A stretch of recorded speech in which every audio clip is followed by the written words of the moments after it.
여러분 안녕하십니까? 여러분 우리 이번 시간은요 세무사 재정학 기출문제 2020년도 21번부터 25번까지 같이 문제 풀어보도록 하겠습니다.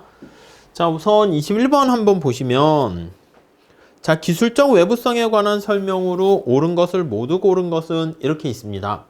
자, 여러분 외부성을 구분할 때는 이렇게 기술적 외부성이 있고요, 아니면은 우리가 뭔가 금전적인 상대 가격 변화로 인한 외부성이 있습니다. 근데 이 기술적 외부성이라는 게 사실은 진짜 외부성이다 라고 보시면 되겠습니다. 자, 진짜 외부성으로서 어떤 편익에 영향을 주거나 베네핏에 영향을 주거나 아니면은 베네핏이죠. 아니면 이제 코스트에 영향을 주는 거야. 이렇게 코스트에 영향을 줍니다. 그래서 이제 소비에 영향을 주게 되는 것을 우리가 베네핏에 영향 준다 이렇게 보시면 되겠고, 코스트에 영향 준다라고 하면 한계 비용, 그러니까 공급 곡선에 영향을 준다 이렇게 보시면 되겠죠. 자, 근데 요거는 이제 우리가 뭔가 이론 외부성이다 라고 하면 외부 경제라고 할게요.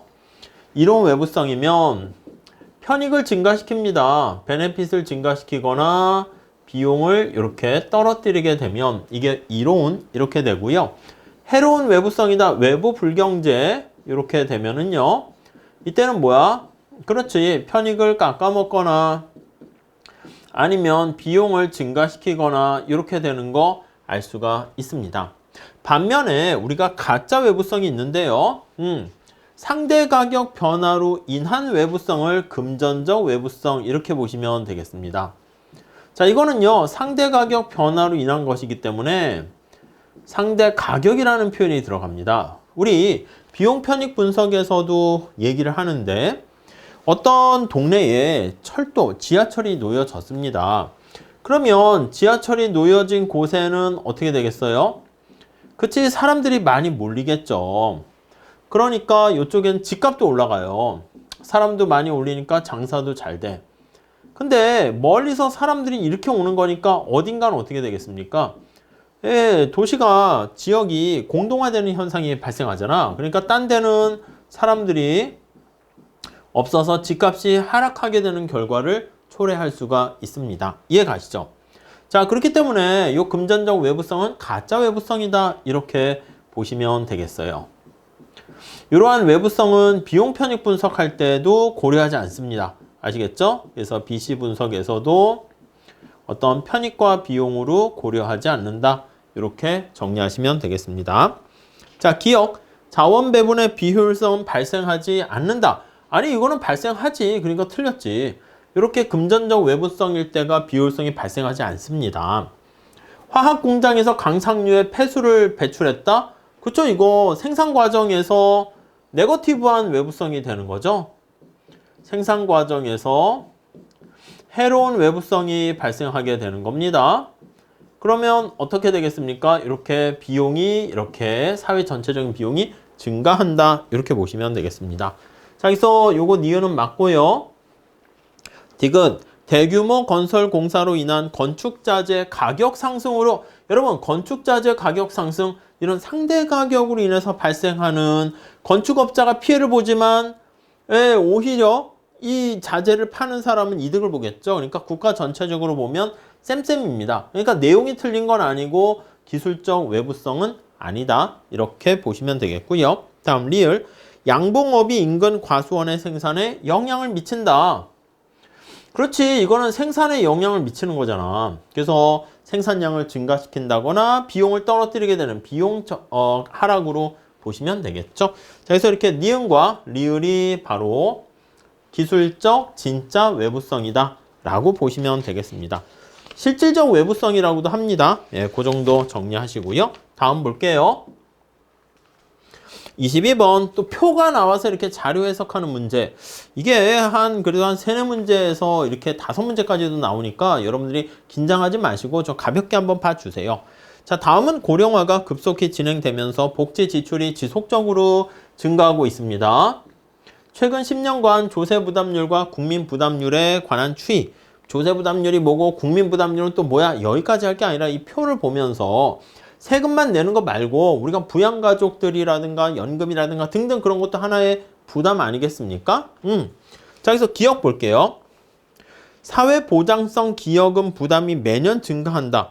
그렇지. 여기 나와 있는 게 이게 다 사회보장 관련된, 고령화 관련된 이런 것 때문에 세금도 더 많이 낼 뿐만 아니라 우리가 노후를 대비하는 뭐 등등 해서 건강보험, 국민연금 부담이 증가하는 거 알 수가 있죠. 기여금 맞네. 매년 증가하고 있고요. 자, 그 다음에 거기 니은 한번 봐야 되는데 기여금 들어가야 되고, 니은은 최근 10년간 GDP 증가율이 매년 1%로 표준화되어 있습니다. GDP 증가율이 1%로 증가할 때 2014년 대비 2015년도에 조세 세수 탄력성 이렇게 나와 있습니다. 자, 이게 GDP 증가율은 밑에 GDP 변화율이잖아. Y라고 할게요. 얘는 1%, 이 탄력성 계산하는 거죠. 1%로 이렇게 되어 있는데, 자, 그 다음에 2014년하고 15년에 세수 탄력성 할 때 세수의 변화율 이걸 보려고 합니다. 자, 2014년에 18.5고 19년이 18.4 이렇게 나와 있어요. 그러면 이게 얼마나 변했습니까? 라고 하면 요만큼 변화했잖아. 자, 변화율은 어떻게 해야 돼? 텍스가 원래 얼마였었는데 텍스로 해야죠. T라고 쓸게요. 얼마나 변했니? 이렇게 쓸 수가 있습니다. 그럼 조세 수입이 원래 얼마였어? 처음에 기존에는 18.5였었는데 얼마나 증가했니? 18.4에서 18.5만큼 0.1만큼 감소하게 됐네. 이거 곱하기 100 해서 퍼센트지로 만드는 거죠. 자, 근데 딱 봐도 이게 여기 보시면 18분의 뭐 이렇게 그러니까 180분의 1 이렇게 변한 거잖아. 그러니까 당연히 밑에 1% 변했는데 여기는 1%보다 작게 변한 걸 알 수가 있습니다. 자, 그래서 거기 보시면은 이게 탄력성이 1이 되려면 이것도 1%가 돼야지 분모분자 지워져서 1인데 그거보단 작다라는 거 알 수가 있습니다. 그러니까 여기서는 그거보다 작다 이렇게 하는 거니까 띵 이렇게 보시면 되겠어요. 아시겠죠? 자, 그 정도만 정리하시고, 자, 다음에 디귿 볼게요. 조세 부담률이 전년도와 동일하다면 조세 수입은 여러분 부담률이 이전과 동일해. 근데 조세 부담률 자체가 뭐 18.6부터 그냥 똑같이 2000 가상으로 2020년에 똑같이 18.6%라고 할게요. 자, 근데 경제 성장률이 올라간다라고 하면 경제 성장률이 올라가면 퍼센티지가 똑같은데 내 소득이 올라간다 할게요. 경제 성장률이. 그러면 조세 수입은 어떻게 됩니까? 퍼센티지가 똑같으니까 올라가겠죠. 그러니까 내가 소득이 100만 원 벌면 거기서 10% 세금 내라 그러면 그대로 당연히 어떻게 되겠습니까? 그렇지. 그러면 10만 원 내는 건데 소득이 200만 원으로 올라가면 당연히 세금도 10%에 해당하는 20만 원으로 증가합니다. 그러니까 당연히 조세 수입은 경제 성장, 소득이 증가하는 만큼 같은 비율로 증가하는 거 알 수가 있겠죠. 이해 가시죠? 그 비례세 느낌으로 보시면 돼요. 그래서 기억하고 디귿이 맞다 이렇게 보시면 되겠습니다. 이렇게 표를 해석하는 거는요, 그냥 시험장 가서 편안하게 해가지고 좀 이렇게 하나하나 수치를 따져 보시고 빨리 어느 정도 넘어가셔야 돼요. 아시겠죠? 이게 표가 시험장 갔는데 긴장하게 되면 이 표 해석하는 게 또 잘 안 보입니다. 그러니까 편안하게 하시고 딱 봤는데 이게 뭘 묻는 건지 부담되고 그렇다 그러면 빨리 어느 정도 보시고 넘어가시는 것도 하나의 방법이다. 이렇게 보시면 되겠어요. 자, 다음 23번. 자연독점화의 공기업에서 공공요금 결정에 관한 설명으로 옳은 것은? 자, 자연독점이니까 규모의 경제 때문에 발생하는 거 아시죠? 그때 공공요금을 결정할 때 우리는 기본적으로 정부가 이제 개입을 하게 되는 겁니다. 자, 그래서 P가 한계비용 가격 설정을 하게 되면 자, 이 경우에는 우리가 효율적이다라는 것을 알 수 있습니다. 자, 그런데 문제가 있습니다. 어떤 문제야? But 예, 맞아요. 손실을 보게 된다라는 그런 문제에 빠지게 되는 것이죠. 그래서 이런 문제를 어느 정도 손실을 해결해야 되잖아. 그래서 대안으로 사용하는 게 뭐 평균 비용 가격 설정이라든가 뭐 램지 가격 설정이라든가 가격 차별 같은 거를 씁니다. 이부 가격제는 사실 약간 1급 가격 차별이다. 여기에 가깝다라고 보시면 되겠고요. 네, 그리고 구간별 가격 차별. 그래서 2급 가격 차별이 있고 2급 가격 차별. 자, 이거 말고 램지 가격 설정 있죠. 램지에 의한 룰. 자, 요게 바로 역탄력성 법칙이기 때문에 요게 3급 가격 차별과 유사하다. 이렇게 보시면 되겠습니다. 이해 가시겠죠? 자, 그래서 이러한 다양한 방법으로 인해 가지고 네, 여기 손실을 어느 정도 해결한다. 이렇게 보시면 되겠습니다. 자, 우선 1번 보시면 규모의 경제를 활용해서 규모의 경제는 뭐야?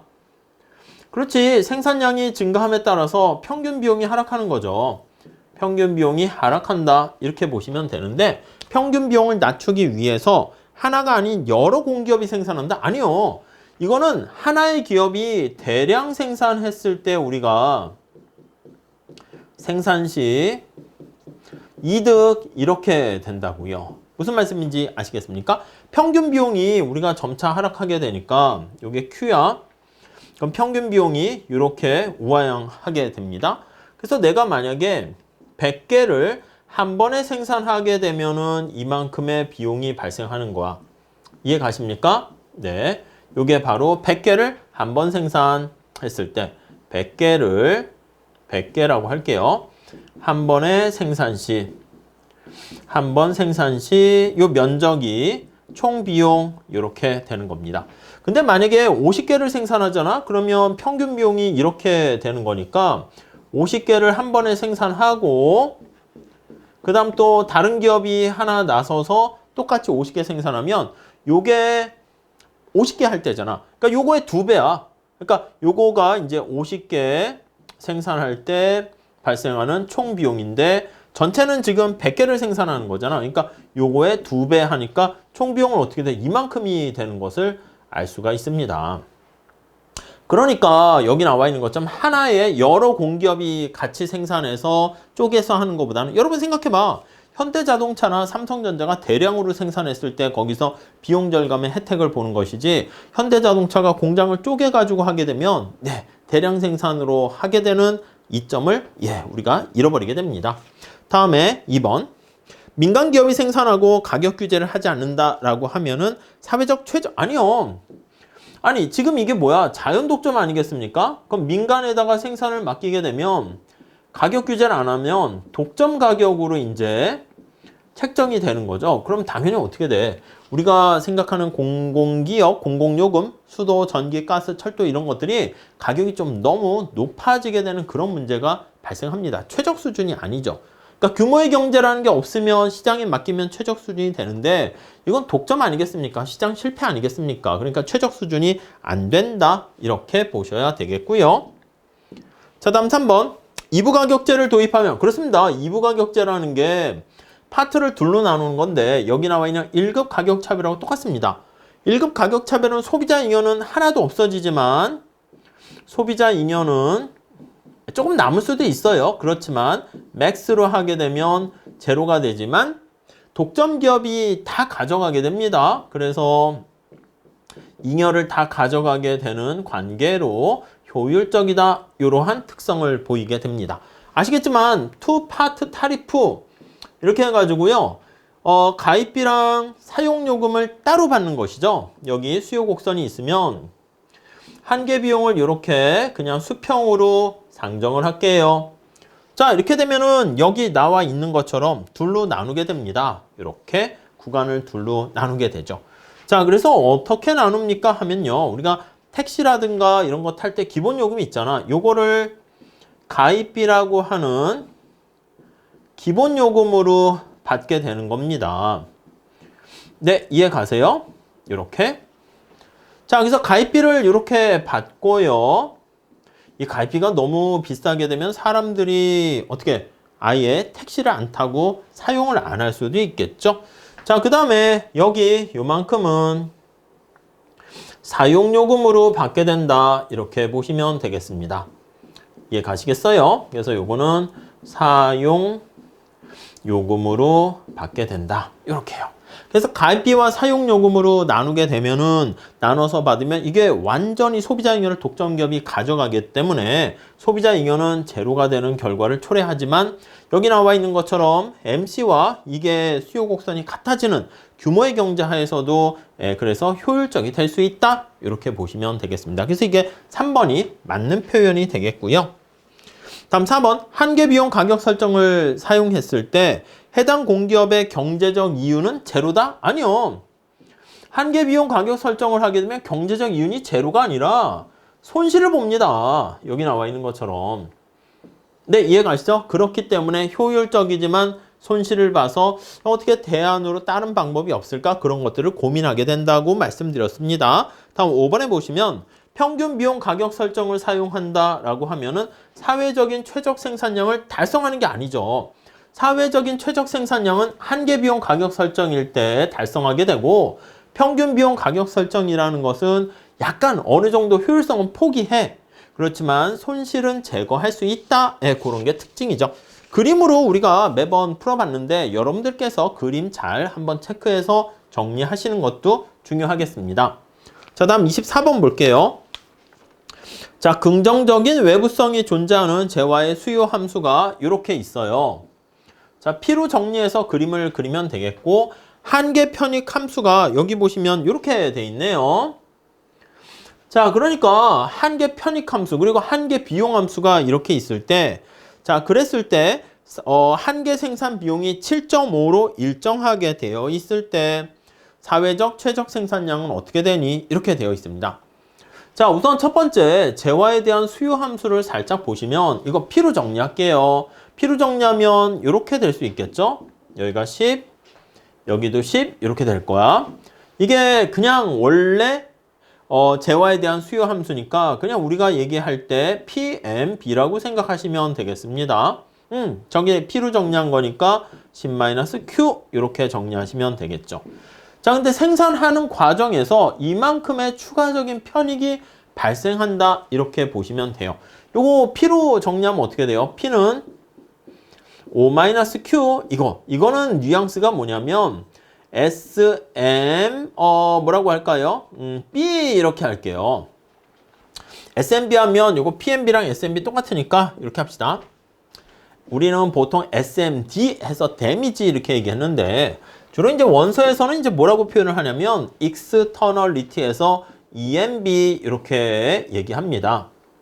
자, EMB는 어떻게 돼? 저기 보시면 여기 절반 해서 이렇게 됩니다. 요게 EMB 이렇게 쓰도록 할게요. 자, 그러면 우리가 이 외부성을 고려하지 않았을 때랑 고려할 때를 우리가 이렇게 보셔야죠. 자, 이걸 수직으로 이렇게 합하게 됩니다. 합하게 되면 여기 나와 있는 것처럼 EMB만큼 여기 나와 있는 수요 곡선을 상방으로 이동시키면 이렇게 되는 거 알 수가 있을 거예요. 여기는 15 이렇게 되겠죠? 그래서 이렇게 올라가게 됩니다. 물론 거기 해설에도 넣어놨는데 정확하게 보려면 여기 나와 있는 굴절되는 형태가 되기 때문에, 만약에 여기는 5잖아 현재. 시장에서의 한계 비용이, 한계 생산 비용이 5보다 작게 되면 여기서 결정돼. 이해 가십니까? 그래서 보통은 난이도를 올리려고 하면 여기서 이렇게 MC 해서 출제하면 여기가 최적 이렇게 될 수 있는데, 아직까지는 다른 경제학 시험에서도 거기까지 그렇게 치사하게 하거나 그러진 않았습니다. 그렇기 때문에 우리는 시험에 나오게 되면 아직까지는 여기 나와 있는 7.5니까 대충 여기가 되겠죠. 이렇게. 자, 그래서 요게 SMC 비용입니다. PMC 그냥 MC라고 해도 되겠네. 자, 얘가 7.5 이렇게 돼 있는 거야. 7.5. 자, 그러면 요거 두 개 만나는 요 점을 찾으면 되겠습니다. 요게 2 하면은 그게 바로 최적점, 이렇게 정리하시면 되겠죠. 이렇게 됩니다. 이해하시겠습니까? 자, 그러면 다시 한번 체크를 한번 해 보도록 할게요. 자, 그럼 얘는 어떻게 됩니까? 이거 수직으로 합해야 되는 거지. 우리 공공재 합하는 거랑 똑같습니다. 지금 P로 정리했잖아. 요거랑 PMB랑 요게 SMB가 됩니다.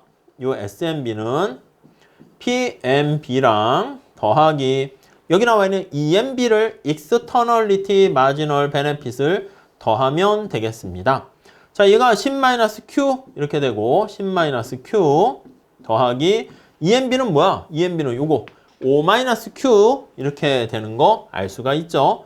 5-Q 이렇게 이거 두 개 같이 더하게 되면 15-2Q 이렇게 돼요. 자, 그러면 정리를 해볼게요. SMB가 이렇게 15-2Q 이렇게 되고요. SMC, S끼리 같을 때가 최적 아니겠습니까? 그래서 SMB랑 소셜끼리 SMC랑 같은 거야. 얘는 7.5네. 그래서 이렇게 보시면 되겠습니다. 그럼 정리하면 2Q 이쪽으로 가요. 2Q는 얘가 이쪽으로 가니까 15-7.5 하면 딱 절반 아닙니까? 7.5 이렇게 돼서 Q는 어떻게 돼? 2, 3은 6. 그 다음에 여기 2, 3, 6, 15 이렇게 나오게 되네요. 그래서 2, 7에 14, 그 다음에 2, 50 해서 3.75 이렇게 되는 거 알 수가 있습니다. 그래서 여기 나와 있는 요 점 있잖아요. 요게 3.75 이렇게 된다라고 정리를 하시면 되겠습니다. 아시겠죠? 예, 그 정도 정리를 하시죠. 자, 그 다음에 25번 문제 좀 풀어봅시다. 지방분권제도가 중앙집권제도보다 더 바람직한 경우에 관한 설명으로 옳은 것은 이렇게 나와 있습니다. 지방분권제도는 뭐야? 기본적으로 주민들의 선호를 잘 반영할 수 있습니다. 그게 장점 아니겠습니까? 그런 측면에서 우리가 효율적이다 이렇게 얘기를 합니다. 이렇게 중앙집권제도는 뭔가 신속하고 빠른 건 있지만 이런 효율성을 달성할 수는 없어요. 그렇지만 아시겠지만 네, 공평성 측면에서는 문제가 될 수가 있겠죠. 그래서 소득 재분배 측면 이런 거에서는 우리가 중앙정부가 담당하는 게 훨씬 더 낫다 이렇게 보시면 되겠습니다. 자, 우선 첫 번째 세금 징수에 있어서 규모의 경제. 아니요, 규모의 경제라는 것은 지방정부가 하기보다는 중앙정부가 강력한 힘을 통해 가지고 대량으로 하는 게 이득이죠. 그러니까 중앙집권제도가 바람직하다 이렇게 됩니다. 역시 공공재 공급에 있어서 규모의 경제 이거 다 시장 실패잖아. 그러니까 시장 실패 요인이 발생하게 되면 외부성이 존재한다거나 아니면 우리가 알다시피 뭔가 통화정책과 재정정책 이런 것들은 중앙정부가 담당을 해야죠. 시장 실패의 경우 이때는 시장에 의한 그거에 가까운 게 지방분권이죠. 중앙집권 이게 정부 아니겠습니까? 중앙집권이 타당하다 이렇게 보시면 되겠습니다. 네, 그 정도 체크하시고 다음 3번 공공재에 대한 선호가 모든 지역에서 동일하다. 아니요. 여기 보시면 지방분권제도가 바람직한 거 이랬을 때는 선호가 모든 지역에서 차이가 있을 때 다를 때 이랬을 때 주민들의 선호를 잘 반영하죠. 주민들이 전부 다 사람들이 그쵸? 원래 사람들은 능력이 다르고 선호가 다르단 말이야. 근데 모든 사람들이 능력이 똑같고 선호가 똑같으면 획일된 인간이라 할게요. 그렇게 되면은 글쎄 차라리 중앙이 낫죠. 그러니까 이게 선호에 차이가 있다. 이렇게 되면 그 사람들이 원하는 거에 맞춰서 주민들이 원하는 선호에 밀착해서 네, 보조를 해줄 수 있는 그런 지방분권 제도가 바람직하다. 이렇게 되는 것이죠. 자, 4번 주민들의 지역 간의 이동 비용이 낮다. 그렇죠? 이게 이동 비용이 낮다라는 것은 뭐라고 할 수 있어? 진입, 퇴거, 퇴출, 장벽이 낮아 이렇게 없어 극단적으로 이렇게 할 수 있습니다. 이러면 어떻게 돼? 그럼 우리가 이것저것 선택할 수 있게 되는 것이죠. 그렇기 때문에 이렇게 이동비용, 이주비용이 낮을수록 지방분권제도가 바람직하다 이렇게 끌고 갈 수가 있겠습니다. 오케이? 자, 다음에 5번 공공재와 세금에 관한 정보를 획득하는 비용이 높다. 아니 정보를 획득하는 비용이 굉장히 공공재 특히 그러니까 우리가 공공재에 대한 여기 선호를 반영해서 세금을 때린다. 편익의 원칙 아니겠습니까? 편익의 원칙에 입각하려면 이게 주민들의 선호를 잘 반영하면 좋은데 자, 정보를 획득하는데 비용이 많이 든다라고 하면은 이렇게 이 얘기는 뭐야? 편익의 원칙을 적용하기가 어렵게 된다. 그 얘기잖아. 그렇기 때문에 여기 획득하는 비용이 높다? 그러면 중앙이 담당하는 게 훨씬 더 타당하다 이렇게 볼 수 있다고요. 이해 가시겠습니까? 그래서 내용은 별로 어려운 건 아닌 것 같습니다. 정리 잘 해주시고요. 다음 시간에 26번서부터 같이 공부하도록 하겠습니다. 감사합니다.